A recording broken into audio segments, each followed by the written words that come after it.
Campus ഹീറോയുടെ അഹങ്കാരി പെണ്ണ്. രചന വിജയ് സത്യ. അവതരണം ഷാഹുൽ മലയിൽ. എഡിറ്റിംഗ് ഷെരീജ് പൂനൂർ. എടി കല്ലു, ആ ഫ്രിഡ്ജിൽ നിന്ന് കുറച്ച് വെള്ളം എടുത്തിട്ട് എനിക്ക് കുടിക്കാം. ഹാളിലെ സോഫയിലിരുന്ന് TV ന്യൂസിൽ പ്രമുഖ ടൗണുകളിലെ ജനങ്ങളുടെ ഉത്രാടപ്പാച്ചിലിനെ നേർക്കാഴ്ച കാണുകയായിരുന്നു സഞ്ജു. ഇങ്ങോട്ട് വന്നിട്ട് എടുക്ക് സഞ്ജു ഏട്ടാ, കുറെ നേരം കുത്തിരും തോണ്ടുന്നു. ഞാനിവിടെ ഉത്രാട സദ്യ ഒരുക്കും തിരക്കില്ല. എനിക്ക് അടുക്കളയിൽ പിടിപ്പത് ജോലിയുണ്ട്. പായസത്തിന് 4 തേങ്ങ പിഴിഞ്ഞ് പാലെടുത്ത് തന്നാലും പച്ചക്കറി കഷ്ണം മുറിച്ചു വെച്ചാലും നിങ്ങളുടെ അടുക്കളയിൽ ജോലി കഴിഞ്ഞല്ലോ. അപ്പൊ ചിക്കൻ കഷ്ണം കഴിച്ചെന്ന് ഞാനല്ലേ? ഇനിയും പറഞ്ഞോളൂ, എന്താ പണിന്ന് വെച്ചാ ഞാൻ ചെയ്തോളാം. അയ്യോ വേണ്ടായേ, അവിടെ തന്നെ ഇരുന്നാൽ മതി. സഞ്ജുവിനോട് ജോലിക്കാക്കി അടങ്ങിയിരിക്കില്ലല്ലോ. സ്റ്റൗവിലോ മിക്സിയിലോ എന്തെങ്കിലും വർക്ക് ചെയ്യുമ്പോഴായിരിക്കും പുറകെ വന്ന് കെട്ടിപ്പിടുത്തവും പള്ളക്ക് പിച്ചലും പിന്നെ തോണ്ടലും. അതും പറഞ്ഞുകൊണ്ട് അവൾ ഫ്രിഡ്ജിൽ നിന്നും വാട്ടർ ബോട്ടിലെടുത്ത് അവൻ്റെ അടുത്ത് ചെന്നു. ഹാളിൽ ചെന്ന് അവന് നേരെ വെച്ച് നീട്ടിയപ്പോൾ സഞ്ജു അവളുടെ കൈ പിടിച്ച് അവളെ അവനിരിക്കുന്ന സോഫയിലേക്ക് വലിച്ചിട്ടിരുത്തി. കലു പ്ലീസ്, ഇവിടെ എനിക്കൊരു 10 മിനിറ്റ് റെസ്റ്റ് എടുത്തിട്ടൊക്കെ ബാക്കി ജോലി ചെയ്താൽ മതി. അയ്യോ അതൊന്നും ശരിയാവില്ല. സഞ്ജുവിന് എന്താ വട്ടായോ? 2 ഓവലിൽ 2 തരം കറികൾ തിളക്കുന്നുണ്ട്, പിന്നെ മിക്സി ഓണായിട്ടുണ്ട്. എന്നിവിടെ ഞാൻ പോട്ടെ. അതും പറഞ്ഞ് അവൾ ചാടി നിൽക്കാൻ ശ്രമിച്ചു. പക്ഷേ അവൻ ശക്തമായി അവളുടെ 2 പള്ളിയുടെ ഇടുക്കിലും പിടിച്ച് അവൾ അവിടെ തന്നെ ഇരുത്തി. എന്നിട്ട് തല പിടിച്ച് മുഖത്തോടടുപ്പിച്ച് അവളുടെ കവിളത്ത് ഉമ്മൊടുത്തു. മതി, ഇനി പോയിക്കോളൂ അവൻ പറഞ്ഞു. ഓ ഇതിനായിരുന്നോ? അവൾ ഗർവ് കാണിച്ച് എഴുന്നേറ്റ് നടന്നു. തിരിച്ചൊരു ഉമ്മ നൽകാനോ അവനോട് സ്നേഹത്തിൽ പെരുമാറാനോ അവൾക്കായില്ല. അവളുടെ മനസ്സിൽ അവനോട് നീരസമാണ്. കല്യാണം കഴിഞ്ഞ് 2 വർഷമായെങ്കിലും അവനോടുള്ള നിലപാടിൽ അല്പം പോലും അയവ് വന്നിട്ടില്ല. ഈ ലോകത്ത് തമ്മിൽ ഏറ്റവും കൂടുതൽ സ്നേഹിച്ചവരാണവർ. പരസ്പരം കുഞ്ഞുനാളിലെ ഇഷ്ടപ്പെട്ട മുറച്ചെറുക്കനും മുറപ്പെണ്ണുമായിട്ടുള്ള അവരുടെ പ്രണയം ലോകം അംഗീകരിച്ചതായിരുന്നു. അതുകൊണ്ട് തന്നെ വിവാഹിതരായവരാണ്. തെളിഞ്ഞ ആകാശത്തിലെ ഒരു തരി കാർമേഘം പോലെ, മധുരത്തിനുള്ളിലൊരു കയ്പ് കണിക പോലെ, നാരങ്ങ സർബത്തിലെ വിത്ത് പോലെ, കുത്തരിച്ചോറിലെ ചട്ടയരി പോലെ ആ ബന്ധത്തിന് വിള്ളൽ വീഴ്ത്തിയ ഒരു അനുഭവം. അതാണ് കല്യാണിയിലെ ആ മാറ്റത്തിന് കാരണം. സ്നേഹിച്ച പുരുഷനെ ഏറെ ഇഷ്ടപ്പെട്ട തൻ്റെ പാതിയെ കയ്യിൽ കിട്ടിയ ശേഷം, അതായത് വിവാഹശേഷം, കല്യാണിയുടെ ആറ്റിറ്റ്യൂഡ് ഇങ്ങനെ അതിന് പിന്നിലൊരു കഥയുണ്ട്. കസിൻസായ കല്യാണിയും സഞ്ജുവും പഠിക്കുമ്പോൾ 2 ക്ലാസിൻ്റെ വ്യത്യാസം അവർ തമ്മിൽ ഉണ്ടായിരുന്നു. കുഞ്ഞുനാൾ സ്കൂളിൽ പഠിക്കുമ്പോൾ ഒരു നിഴൽ പോലെ സഞ്ജു എന്ന് കല്യാണിക്ക് കാവലായിട്ടുണ്ടാവുമായിരുന്നു.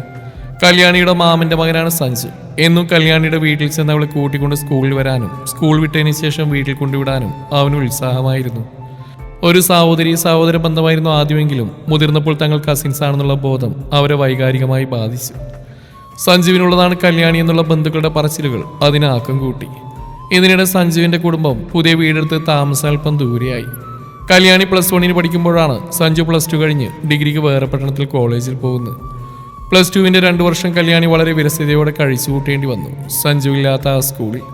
അപ്പോഴായിരുന്നു തങ്ങൾ പരസ്പരം വളരെ ഇഷ്ടപ്പെട്ടിരുന്നു എന്ന ബോധം ഇരുവരിലും ഉണ്ടാവുന്നു. കല്യാണിയെ കാണാതെ സഞ്ജുവിന് ഉറക്കം വരില്ല. കോളേജിൽ ലീവുള്ള ദിവസങ്ങളിൽ അവൻ അവളെ വന്ന് കാണും, പരസ്പരം സംസാരിക്കും. തറവാട്ട് ഉത്സവത്തിനാണ് അവർക്ക് അവനെ മറന്ന് കൗമാരത്തിന്റെ പല ചാബല്യങ്ങളും വികൃതികളും ചെയ്യാൻ അവസരം കിട്ടുക. അത്തരം അവസരങ്ങളിൽ അവർ ഒത്തുചേരും. അന്ന് സഞ്ജുവും കല്യാണി ഒരുപാട് ആഹ്ലാദത്തോടെ ഓരോ നിമിഷങ്ങളും കളിച്ചിരികൾ കൊണ്ടും പരസ്പര ഇഷ്ടങ്ങൾ കൊണ്ടും സന്തോഷം മുഖരിതമാക്കും. എങ്കിലും കല്യാണിക്ക് സ്കൂളിൽ തന്നോടൊപ്പം ഉണ്ടായിരിക്കുന്ന അവസരങ്ങളിൽ സഞ്ജുവിന്റെ സാമീപ്യം ഒരുപാട് ആശ്വാസം നൽകുന്നതായിരുന്നു. സഞ്ജുവിനല്ലാത്ത പഠനകാലത്തെ 2 വർഷം കല്യാണി ഞെരിവിരി കൊണ്ട് കഴിച്ചുകൂട്ടി. +2 ശേഷം സഞ്ജു പഠിക്കുന്ന കോളേജിൽ തന്നെ ഡിഗ്രിക്ക് സീറ്റ് കിട്ടിയപ്പോഴാണ് അവൾക്ക് ആശ്വാസമായത്. അപ്പോഴേക്കും സഞ്ജു കോളേജിൽ അവൻ്റെ ആധിപത്യം ഉറപ്പിച്ചിരുന്നു. കൗമാരം വിട്ട് ക്രമേണ യൗവനത്തിലേക്ക് പോകുന്ന അവൻ്റെ വശ്യമായ നീലക്കണ്ണുകളും മുന്നിലേക്ക് നീട്ടിയിട്ട് വളർത്തിയ സ്വർണ്ണവരകളുള്ള കറുത്ത മുടികളും ആകർഷണീയമായ പുഞ്ചിരിയും വാക്കുകളും അവൻ ചിരിക്കുമ്പോൾ വിടരുന്ന നുണക്കുഴികളും അവൻ്റെ കുഞ്ഞു താടികളുമൊക്കെ അവനെ കോളേജിലൊരു ഹീറോ ആക്കി മാറ്റിയിരുന്നു. അവനെ കാണാനും അവനോടൊത്ത് നടക്കാനും അവനോടൊത്ത് മിണ്ടാനും ഒരുപാട് തരുണീമണികൾ അവന് പിന്നാലെ കൂടി. തൻ്റെ മുറപ്പെണ്ണായ ചങ്കായ കല്യാണിയെ അവൻ പതുക്കെ മറന്നു വരികയായിരുന്നു. കൂട്ടത്തിൽ കൃതിക എന്ന കോളേജിൽ പഠിക്കുന്ന പെൺകുട്ടിയുമായി അവൻ നല്ല ചങ്ങാത്തം തുടങ്ങിയിരുന്നു. കൃതിക അവനും ബെസ്റ്റിയായിരുന്നു. +2 കഴിഞ്ഞ് കോളേജിലേക്ക് പോകാൻ ഒരുങ്ങുന്ന കല്യാണി സന്തോഷവതിയായിരുന്നു. കാരണം അവൾക്ക് അവളുടെ സഞ്ജുവേട്ടൻ പഠിക്കുന്ന കോളേജിലാണ് സീറ്റ് കിട്ടിയിരിക്കുന്നത്. ഇനി സഞ്ജുവിനെ എന്നും കാണാം, മുട്ടിയിരുമ്മി നടക്കാം, വർത്തമാനങ്ങൾ പറയാം. അവളുടെ ചിന്തകൾ അങ്ങനെയൊക്കെയായിരുന്നു. ആനുവൽ വെക്കേഷന് കോളേജ് തുറക്കുന്ന ദിവസം ആദ്യമായി കോളേജിലേക്ക് പോകുന്ന കാര്യമോർത്തപ്പോൾ കല്യാണിക്ക് വല്ലാത്ത എക്സൈറ്റ് ആയിരുന്നു. പതിവിലും നേരത്തെ ഉണർന്ന് കോളേജിൽ പോവേണ്ട കോപ്പുകൾ കൂട്ടി. കോളേജിലേക്കുള്ള യാത്രയിൽ ബസ്സിലിരിക്കെ ഇനി തൻ്റെ പഠന ജീവിതത്തിലെ ഓരോ നിമിഷത്തിലും വന്നു ചേരാവുന്ന മാറ്റത്തെക്കുറിച്ച് ഓർത്തപ്പോൾ അവൾക്ക് വല്ലാത്ത ആങ്സൈറ്റി എക്സൈറ്റ്മെൻറ്റും തോന്നി.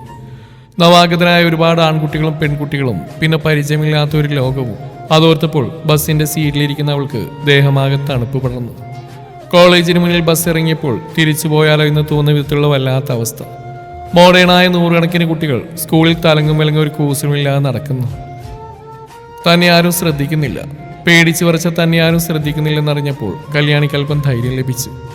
അല്ലെങ്കിൽ ഇത് പട്ടണമാണ്, തൻ്റെ ഗ്രാമമല്ല. ഇവിടെ വരുന്നവർക്ക് അവരായി അവരുടെ പാടായി, മറ്റുള്ളവരുടെ കാര്യങ്ങളൊന്നും അന്വേഷിക്കാറില്ല. പിന്നെ താനെന്തിനു ഭയക്കണം? അവൾ ആത്മവിശ്വാസത്തോടെ കോളേജ് കോമ്പൗണ്ടിനുള്ളിൽ പ്രവേശിച്ചു. ഡിഗ്രി ഫസ്റ്റ് ഇയർ വിഭാഗം ക്യാമ്പസിലേക്ക് നടന്നു. കെട്ടിടത്തിന്റെ വരാന്തകളിലൂടെ നടന്നവൾ അവളുടെ ക്ലാസ്സിലേക്ക് പ്രവേശിച്ചു. ക്ലാസ്സിലെത്തി പരിചയമുള്ള കൂട്ടുകാരികളോടൊപ്പം ഇരുന്നപ്പോൾ അവളുടെ ഉത്കണ്ഠയും സംഘർഷവും മനസ്സിൽ നിന്നും വിട്ടുപോയി. ലഞ്ച് ബ്രേക്കിന് കല്ല് തനിച്ച് ലൈബ്രറി കാണാൻ ചെന്നപ്പോൾ 2 കൂട്ടുകാരികൾ തമ്മിലുള്ള സംഭാഷണം കേൾക്കാനിടയായി. വാടി ജിൻസി, നമ്മുടെ ഹീറോ സഞ്ജുവേട്ടൻ ഗ്രൗണ്ടിലുണ്ടാവും, നമുക്ക് അങ്ങോട്ട് പോവാം. ഈശ്വര, ഇതെന്ത് കഥ? സഞ്ജുവേട്ടൻ അത്രയും ഫേമസ് ആണോ ഇവിടെ? ചില പെൺകുട്ടികൾ സഞ്ജു ഗ്രൗണ്ടിലുണ്ടെന്ന് പറഞ്ഞുകൊണ്ട് അങ്ങോട്ട് നടന്നു പോകുന്നു.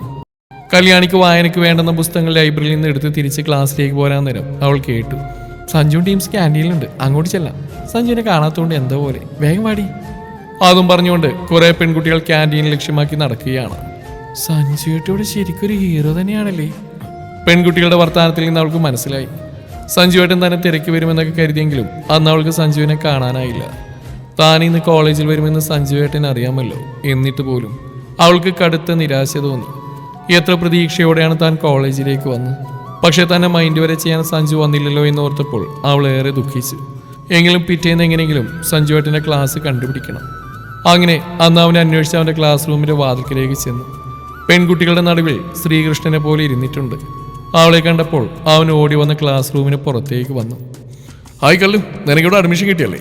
ഞാൻ ആ കാര്യം മറന്നുപോയി. സോറി കല്ലു, ഇന്നലെ ഓർമ്മ ഉണ്ടായിരുന്നില്ല കേട്ടോ. സാല സഞ്ജു ചേട്ടാ, ഞാനിവിടെ വന്നു ഇന്നലെ ക്ലാസ് തുടങ്ങിയപ്പോൾ.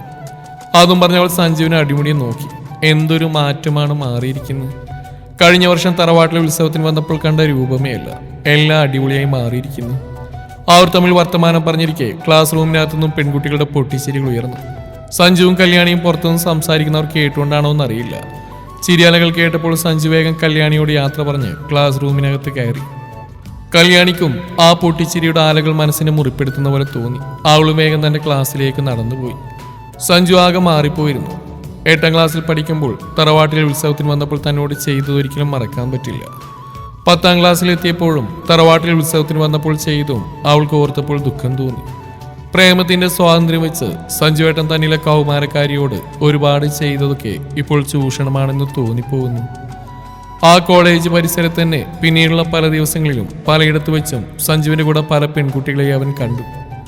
കൃതിക എന്ന പെൺകുട്ടി വാലായി എന്ന് സഞ്ജുവിന്റെ കൂടെയുള്ളവൾ മനസ്സിലാക്കി. അന്ന് വെള്ളിയാഴ്ച വൈകിട്ട് കോളേജ് വിട്ടു പോകുമ്പോൾ അവൾ സഞ്ജുവേട്ടനെ കണ്ടു. നാളെയാണ് തറവാട്ടുത്സവം, സഞ്ജുവേട്ടന് ഓർമ്മയില്ലേ? അതങ്ങനെ മറക്കാൻ പറ്റുമല്ലോ. നമ്മുടെ പ്രണയം ഇറക്കിയിട്ട് ഉറപ്പിക്കുന്ന ഓരോ സുന്ദര സുരഭില മുഹൂർത്തങ്ങളും നമുക്ക് വീണ് കിട്ടുന്ന ആ ഒരു ദിവസമല്ലേ, അതൊരിക്കലും മറക്കാൻ പറ്റില്ല.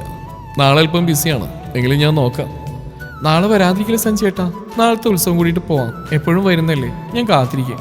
എനിക്ക് ഒരുപാട് കാര്യങ്ങൾ പറയാനുണ്ട്. നീ ധൈര്യമായിട്ടിരിക്കുക, ഞാൻ തീർച്ചയായിട്ടും വരും. നമുക്ക് അവിടുന്ന് കാണാം. അങ്ങനെ ആ പ്രാവശ്യവും ഉത്സവം കൂടാൻ സഞ്ജുവേട്ടൻ വരുമെന്ന വാക്ക് നൽകി. കാവിൽ തറവാട്ട് ഉത്സവം ഗംഭീരമായി നടക്കുകയാണ്. സഞ്ജുവും കുടുംബവും വന്നിട്ടുണ്ട്. കല്യാണിക്ക് സന്തോഷമായി. തൻ്റെ വാക്കേട്ട് സഞ്ജുവേട്ടൻ വന്നിട്ടുണ്ടല്ലോ. കോളേജിലെ പുതിയ മാറ്റങ്ങൾ കണ്ടപ്പോൾ ഒരുപാട് ഭയന്നതാണ്, വരില്ലെന്ന് കരുതി. പക്ഷേ തറവാട്ടിലെത്തിയപ്പോൾ സഞ്ജു തൻ്റെ പഴയ സഞ്ജുവേട്ടൻ തന്നെ, ഒരു മാറ്റവുമില്ല. അതുപോലെ അവസരം കിട്ടിയപ്പോൾ സഞ്ജു അവളെയും വിളിച്ച് തറവാടിൻ്റെ ആളൊഴിഞ്ഞ ചായ്പിലേക്ക് പോയി. നമ്മൾ പരസ്പരം സ്നേഹിക്കുന്നില്ലേ സഞ്ജുവേട്ടാ, അതിലെന്തെങ്കിലും മാറ്റമുണ്ടോ? കോളേജിൽ ഒരുപാട് വ്യത്യസ്ത രീതികളാണല്ലോ, അതൊക്കെ കാണുമ്പോൾ എനിക്ക് ഭയാവുക. എനിക്കെൻ്റെ സഞ്ജുവേട്ടൻ നഷ്ടപ്പെടുമെന്ന് തോന്നിപ്പോവുക. എടി പൊട്ടിപ്പെണ്ണേ, കോളേജിൽ അപ്ഡേറ്റ് ആയ പല കുട്ടികളും വരുന്നല്ലേ, അപ്പം നമ്മൾ അറിഞ്ഞു കണ്ടു നിൽക്കണ്ടേ? ഒക്കെ ഒരു നാടകമാണ്. എൻ്റെ ഉള്ളിൽ നിന്ന് നീയാ, എനിക്കത് മാറ്റാൻ പറ്റുമോ? നമ്മൾ പരസ്പരം ഇഷ്ടപ്പെട്ട് സ്നേഹിക്കുന്നല്ലേ. പിന്നെ കോളേജ് കൂട്ടുകാരികൾ അത് പിന്നെ അവിടെ തീരും. അവരുടെ ഫ്രണ്ട്ഷിപ്പ് എന്നൊക്കെ പറയുന്നത് പഠിക്കുന്ന കാലഘട്ടത്തിലുള്ളല്ലേ, അല്ലാണ്ട് വേറൊന്നുമില്ല. എനിക്കെൻ്റെ കല്യാണിയാണ് പ്രധാനം. അത് പറഞ്ഞ് അവനവളെ കെട്ടിപ്പിടിച്ച് കുറേ ഉമ്മകൾ നൽകി. തറവാട്ട് ക്ഷേത്രത്തിൽ ഉത്സവത്തിറകൾ ഉറഞ്ഞു തുള്ളുമ്പോൾ ഇവിടെ സഞ്ജു എന്നത്തെയും പോലെയും കല്യാണിയെ കരവലത്തിലൊതുക്കി എന്നത്തെയും പോലെ അവൾ ഉപയോഗിക്കുകയായിരുന്നു. അവൾക്ക് അതിൽ എതിർപ്പൊന്നുമില്ല. തങ്ങൾ കല്യാണം കഴിക്കാൻ പോവുകയല്ലേ എന്നൊരു ചിന്തയായിരുന്നപ്പോൾ. മാത്രമല്ല, ഇപ്പോൾ വളർന്നിരുവരും മുതിർന്നവരായി. അപ്പോൾ സഞ്ജുവേട്ടന് മാറ്റമൊന്നും ഉണ്ടാവില്ല എന്ന് കരുതി അവർ ആത്മാർത്ഥയോടുകൂടി അവനോട് സഹകരിച്ചു. സഞ്ജു തന്നെ വഞ്ചിക്കുന്നതാണെന്ന് വിശ്വസിക്കാൻ അവൾക്കായില്ല. സഞ്ജുവേട്ടനെ ചതിക്കില്ലല്ലോ? ഇല്ല കല്ലു, എന്തിനു ചതിക്കണം? നമ്മൾ രണ്ടും ഒരേ കുടുംബക്കാരല്ലേ, നമുക്ക് പരസ്പരം ഒന്നും കാണേണ്ടവരല്ലേ. അപ്പൊ ചതിച്ചിട്ട് എവിടെ പോവാനാ? ഇങ്ങനെ ചെയ്താൽ പിന്നെ കാണാൻ പറ്റുമോ? അത് ശരിയാ, മുങ്ങിക്കളയാനൊന്നും പറ്റില്ല. അതുകൊണ്ട് തന്നെ അവൾ അവനെ വിശ്വസിച്ചു, സർവ്വതം സമർപ്പിച്ചു. ഉത്സവം കഴിഞ്ഞ് എല്ലാവരും മടങ്ങി. ഞായറാഴ്ച ആയതുകൊണ്ട് കല്യാണി കോളേജിലൊന്നും പോവാതെ മോടിയായിരിക്കുകയായിരുന്നു. തിങ്കളാഴ്ച അവൾക്ക് ആവേശമായിരുന്നു, സഞ്ജുവേട്ടനെ കാണാമല്ലോ. പതിവിലുമേറെ അവൾ അവനെ സ്നേഹിച്ചുകൊണ്ട് അന്ന് കോളേജിലേക്ക് പോയി. ലഞ്ച് ബ്രേക്കിന്റെ സമയത്ത് അവൾ ഭക്ഷണം കഴിച്ചു കഴിഞ്ഞ് ഗാർഡനിൽ ഒരറ്റത്തേക്ക് തനിച്ച് നടക്കുകയായിരുന്നു. അപ്പോഴാണ് ഒരു സൈപ്രസ് ചെടിയുടെ കുറ്റിക്കാടിന് ചേർന്ന് നിൽക്കുന്ന ബെഞ്ചിൽ രണ്ടാൾക്കാരിയ്ക്കുന്ന അവൾ ശ്രദ്ധിച്ച്. അവളത് ആരാണെന്നറിയാൻ ശരിക്കും ചെടിയുടെ മറവിലൂടെ നോക്കി. അപ്പോൾ കണ്ട കാഴ്ച അവളെ ഞെട്ടിച്ചു. ആ ബെഞ്ചിന്റെ മറവിലിരുന്ന് സഞ്ജുവേട്ടന്റെ മടിയിൽ കിടക്കുന്ന കൃതികയെ സഞ്ജുവേട്ടൻ മുഖം താഴ്ത്തി തമ്മിൽ ചുംബിക്കുന്ന രംഗം അവൾക്ക് ഭൂമി കീഴ്മേൽ മറിയുന്ന പോലെ തോന്നി. സഞ്ജുവേട്ടാ, എന്താ ഇത്? അവൾ ഉച്ചത്തിൽ അലറി വിളിച്ച് ചോദിച്ചു. ഞെട്ടിപ്പിടഞ്ഞ ഇരുവരും പെട്ടെന്ന് എഴുന്നേറ്റ് അകന്നു മാറി നിന്നു. സഞ്ജുവേട്ടനെ ചതിക്കായിരുന്നല്ലേ? അതും പറഞ്ഞ് കല്യാണി അലറിക്കരഞ്ഞുകൊണ്ട് ഓടി കോളേജ് ബിൽഡിങ്ങിന്റെ സ്റ്റെയർ കേഴ്സ് വഴി മുകളിലേക്ക് കയറിപ്പോയി. കല്യാണി എന്താണ് ചെയ്യാൻ പോകുന്നതെന്നറിയാതെ ഒരു നിമിഷം സഞ്ജു തരിച്ചിന്ന് പോയി. സഞ്ജുവിനെ ചെന്ന് പിടിക്ക്, അവൾ ആത്മഹത്യ ചെയ്യാൻ പോകണം തോന്നുന്നു, കൃതിക നിലവിളിച്ച് പറഞ്ഞു. ശരിയായിരുന്നു. ആ 4 നില ബിൽഡിങ്ങിന്റെ മുകളിൽ കയറി അവൾ അതിന്റെ പാരപ്പറ്റിൽ കയറി നിന്നു. സഞ്ജുവും മറ്റു വിദ്യാർത്ഥികൾ അവളെ രക്ഷിക്കാൻ ഓടി കോളേജിന്റെ കെട്ടിടത്തിന്റെ മുന്നിലേക്ക് എത്തി. അവിടെ കയറി അവൾ ഭീഷണി മുഴക്കി. ആരെങ്കിലും കയറി വന്ന് ഞാൻ താഴെ ചാടും. കല്യൊന്നുമില്ല, നീ താഴേക്ക് വാ, നമുക്ക് സംസാരിക്കാം. ഇനി എന്നെ പറ്റിക്കാന്ന് കരുതണ്ട. സഞ്ജുവേട്ടാ, നിങ്ങൾ എന്നെ ചതിക്കാൻ ശ്രമിക്കുക. ഞാൻ എൻ്റെ കുഞ്ഞുനാൾ വിട്ട് നിങ്ങളെ സ്നേഹിക്കുക. എന്നെ ചതിച്ചാൽ ഞാനിവിടെ വീണ് ചാവും. അത് കേട്ട് സഞ്ജുവും മറ്റു വിദ്യാർത്ഥികളും സ്തംഭിച്ചു പോയി. ഏത് നിമിഷവും കല്യാണി അവിടെ നിന്ന് ചാടുന്നതിന് അവർ വിചാരിച്ചു. സഞ്ജു, നീ പറയടാ, അവളിപ്പോൾ ചാടും. നിന്റെ കസിൻ സിസ്റ്റർ അല്ലേ, പറ വേഗം. അപ്പോഴേക്കും സഞ്ജുവിന്റെ ബെസ്റ്റ് കൃതിക അവിടേക്ക് ഓടി വന്ന് സഞ്ജുവിനോട് പറഞ്ഞു. അത് കേട്ട് സഞ്ജു മുകളിൽ ആത്മഹത്യാ ഭീഷണിയുമായി നിൽക്കുന്ന കല്യാണിയോട് പറഞ്ഞു. കല്യാണി ചാടല്ലേ, എനിക്ക് നിന്നെ ഇഷ്ടമാണ്, സത്യം. ഇതെന്റെ ബെസ്റ്റിയാ, അവളോട് അത്രയും സ്നേഹം എനിക്കുള്ളൂ. അവൾക്ക് ഈ ആഴ്ച കല്യാണ. അവളെ പിരിയേണ്ട വേർപാടൊന്ന് ആശ്വസിപ്പിക്കായിരുന്നു, അതാ നീ കണ്ട്. നിന്നോട് എനിക്ക് യഥാർത്ഥ സ്നേഹം. കല്യാണി ചാടല്ലേ, നിന്റെ സഞ്ജുവേട്ടൻ പറയുന്ന കേൾക്ക്. വേണ്ട, ഇതുപോലെ തന്നെ നിങ്ങൾ എന്നെ ഇന്നലെ തറവാട്ട് വിളിക്കുന്ന ഫിസിക്കൽ റിലേഷൻ ചെയ്യുമ്പോൾ പറഞ്ഞിരുന്നു. നിങ്ങളുടെ സ്ഥിരം തൊഴിലാണിതല്ലേ, എന്നെ ഇനിയും ചതിക്കും നിങ്ങൾ. ഞാൻ ചാടുക, ഈ ലോകത്തിൽ നിന്ന് പോവുക. ആ വെളിപ്പെടുത്തൽ കേട്ട് സഞ്ജുവിന്റെ ആകെയുള്ള ഇമേജൊക്കെ നഷ്ടപ്പെട്ടു. സഞ്ജു തന്റെ കസിൻ സിസ്റ്ററുമായി ഇത്തരം റിലേഷൻഷിപ്പും പിന്നെ കോളേജിൽ വന്ന് പെൺകുട്ടികളെ പറ്റിച്ച് നടക്കുകയാണെന്ന സത്യം കുട്ടികൾ തിരിച്ചറിഞ്ഞുകൊണ്ടിരുന്നു. ഇല്ല കല്യാണി, നിന്നോട് എനിക്ക് ആത്മാർത്ഥമായ സ്നേഹം. ഞാൻ ആർക്കും എന്നെ മനസ്സ് കൊടുത്തിട്ടില്ല, അത് നിന്നോട് മാത്രം. പ്ലീസ്, നീ താഴെ ഇറങ്ങി വാ, സഞ്ജു ഗത്യന്തരമില്ലാതെ പറഞ്ഞുകൊണ്ടിരുന്നു. പക്ഷേ കല്യാണിയൊന്നും സ്വീകരിച്ചില്ല, കേട്ടതായി നടിച്ചില്ല. അവൾക്ക് സഞ്ജു തന്നെ കല്യാണം കഴിക്കണമെന്ന വാക്ക് തരണമെന്ന ഒറ്റ വാശി. ഒടുവിൽ അത്രയും പേരുടെ മുമ്പിൽ വെച്ച് സഞ്ജു സത്യം ചെയ്തു. ശരി, വരൂ, കല്യാണം കഴിക്കാം, നമുക്കൊന്നിച്ച് ജീവിക്കാം. നീ താഴെ ഇറങ്ങി വാ മോളെ. അവൻ കരച്ചിലിന്റെ വക്കോളം എത്തിയെന്ന് അവൾക്ക് മനസ്സിലായി. ശരി, ഞാൻ വരാം. അങ്ങനെ സഞ്ജു അവൾ അനുനയിപ്പിച്ച് താഴേക്ക് ഇറക്കി. ഈ ഒരു സംഭവത്തോടു കൂടി കോളേജിൽ സഞ്ജുവിന്റെ ഹീറോയിസം നഷ്ടപ്പെട്ടു. കല്യാണിയാണ് സഞ്ജുവിന്റെ പെണ്ണെന്ന് എല്ലാവരും തിരിച്ചറിഞ്ഞു. തുടർന്ന് പ്രേമം നിലനിൽക്കെ കോളേജ് പഠനത്തിന് ശേഷം ഇരുവർക്കും ജോലി ലഭിച്ചു. ഇരുവരും വിവാഹിതരാവുകയായിരുന്നു. പക്ഷെ കല്യാണി അതിനുശേഷം സഞ്ജുവിനോടുള്ളിൽ നീരസത്തോടെയാണ് പെരുമാറിയത്. തന്നെ ചതിച്ച ആ സംഭവങ്ങളുടെ മനസ്സിൽ നിന്ന് ഇപ്പോഴും പോയിട്ടില്ല. പക്ഷേ ഇന്നോട്ട് അതൊക്കെ മാറ്റം വരുത്തണമെന്ന് അവൾക്ക് തോന്നി. ഭക്ഷണമായപ്പോൾ ഉത്രാട സദ്യ നന്നായി കഴിച്ചു എല്ലാവരും. എന്നിട്ട് പുത്തൻ വസ്ത്രങ്ങൾ ധരിച്ച് അവൾ അവൻ്റെ അരികിൽ ചെന്നു. അവൻ ആദ്യമായി ഒരു ഉമ്മ നൽകി. സഞ്ജുവിന് ഏറെ സന്തോഷമായി. 2 വർഷമായി കല്യാണം കഴിഞ്ഞെങ്കിലും അവളുടെ ഉള്ളിലുണ്ടായിരുന്ന ആ നീരസം അവളിൽ നിന്നും വിട്ടകന്ന് പോയിരിക്കുന്നു എന്ന് സഞ്ജുവിന് മനസ്സിലായി. ഇപ്പോൾ അവൾ തൻ്റെ പഴയ പെണ്ണായി.